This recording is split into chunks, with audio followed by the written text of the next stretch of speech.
మనతో పాటు C Kalyan producer మనతో పాటు సిద్ధంగా ఉన్నారు. హలో అండి, గుడ్ మార్నింగ్ అండి కళ్యాణ్ గారు. Good morning.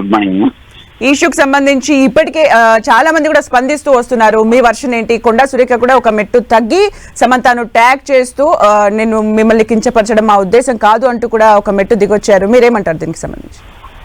అంటే ఒక్కటమ్మా అనాల్సిందనేసి సోషల్ మీడియాలో అంతా అయిపోయిన తర్వాత ఆ తర్వాత ఏదో ఎవరైనా మీరు బాధపడి ఉంటే ఇదవ్వండి అదవ్వండి బహిరంగ క్షమాపణ చెప్పు ఉండాలి జెన్యున్గా అయితే. ఎందుకనంటే ఆ అమ్మాయి ఒక గాయమైనటువంటి ఒక అమ్మాయి హీరోయిన్ అయినా కానీ ఆవిడ, ఎందుకంటే ఇదే సురేఖకి మొన్న ఎవరో ఇది ట్రోల్ చేశారని చెప్పి అందరం ఫీల్ అయ్యాం. డెఫినెట్ గా ఇది హర్షించదగింది కాదు. వాళ్ళకి పొలిటికల్ గా ఏమన్నా ఉంటే చేసుకోవాలి, కానీ సినిమా వాళ్ళ జోలికి రావటం మంచిది కాదు. డెఫినెట్ గా దానివల్ల డ్యామేజే జరుగుద్ది. నా ఉద్దేశంలో ఉపసంహరించుకుంటున్నాను అవి మాటలు కాదు, డైరెక్ట్ గా క్షమించమని అడిగితే బాగుండేది. ఇప్పటికైనా సురేఖ ఆవిడ ఫస్ట్ టైం నేను చూస్తున్నా, చాలా సంవత్సరాల నుంచి బాగా పరిచయం, కానీ అసలు ఆవిడ ఇలాంటి వాటిల్లోకి వెళ్ళదు. ఏదో ఎవరో ఆవిడని అలా దిట్టేసినట్టున్నారు ఈ ఇష్యూలోకి.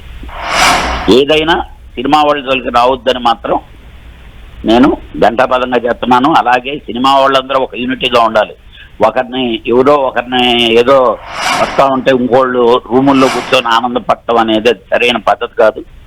అందరూ మూకుమ్మడిగా ఖండించాల్సిన విషయం ఇది. కళ్యాణ్ గారు, అంటే ఇప్పటికే ఫిల్మ్ ఇండస్ట్రీ అంటే విమెన్ కి సంబంధించి కూడా చాలా క్వశ్చన్స్ రేజ్ అవుతున్న క్రమంలో ఇప్పుడు కొండా సురేఖ వ్యాఖ్యల వల్ల నిజంగా ఇస్ ద సేఫ్టీ ఉంటుందా అనే ఒక ప్రశ్న అయితే నార్మల్ గా ఒక వ్యూయర్ కి, ఒక సామాన్యులకి తలెత్తే ఒక ప్రశ్న.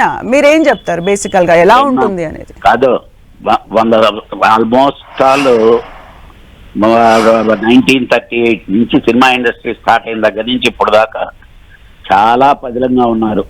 బయట వాళ్ళు అనుకోవటమే తప్పితే అంటే కామన్ సమాజంలో కూడా చాలా ఇన్సిడెంట్లు జరుగుతుంటాయి, అలానే ఇండస్ట్రీ కూడా. అంతేగాని ఈ ఇండస్ట్రీలో ఆడవాళ్ళకి ఇచ్చినంత మర్యాద ఇంకా ఏ ఇండస్ట్రీలోనే ఇవ్వరు. ఈ ఇండస్ట్రీలో ముందుకు రావాలి అంటే చాలా ధైర్యం కావాలి, బలం కావాలి. నేను ఆల్రెడీ లోలో ఉన్నాను అని కూడా సమంత నిన్న చెప్పిన దానికి కొండా సురేఖ ఈరోజు రెస్పాండ్ అయింది.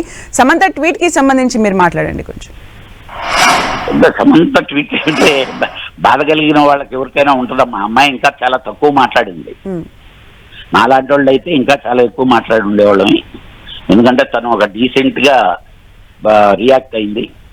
అది కాదు, ఆ అమ్మాయికి సపోర్ట్ చేయాలి అందరం. ఇదేంటండి, ఇది చాలా అసహ్యమైన ఇన్సిడెంట్. అంటే ఇక్కడ వాళ్ళంతా బజార్ వాళ్ళను పొరవాళ్ళంతా ఇదే, రాజకీయాల్లో లేవా? సినిమా ఫీల్డ్లోనే ఉన్నాయా? రాజకీయాలు భోగాతాలు చూస్తే ఇంకా అసలు బొచ్చుడు. కాబట్టి మనం అందరం రోడ్డును పట్టడం అనవసరం. వాళ్ళకి పాలిటిక్స్ ఏదైనా ఉంటే వాళ్ళు మాట్లాడుకోవాలి తప్పితే సినిమా వాళ్ళని లాగటం, సినిమా వాళ్ళని లింక్ చేయటం అనేది కరెక్ట్ కాదు. థ్యాంక్ యూ అండి కళ్యాణ్ గారు, మీ యొక్క స్పందన తెలియజేసినందుకు.